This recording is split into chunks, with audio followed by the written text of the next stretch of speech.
கர்த்தருக்கு ஸ்தோத்திரம்.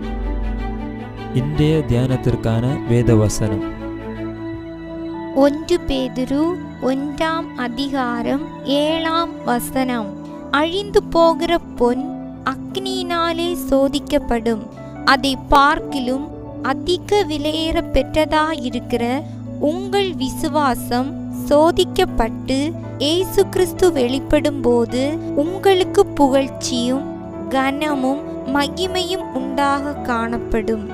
1 Peter chapter 1 verse 7, that the genuineness of your faith, being much more precious than gold that perishes, though it is tested by fire, may be found to praise, honor and glory at the revelation of Jesus Christ.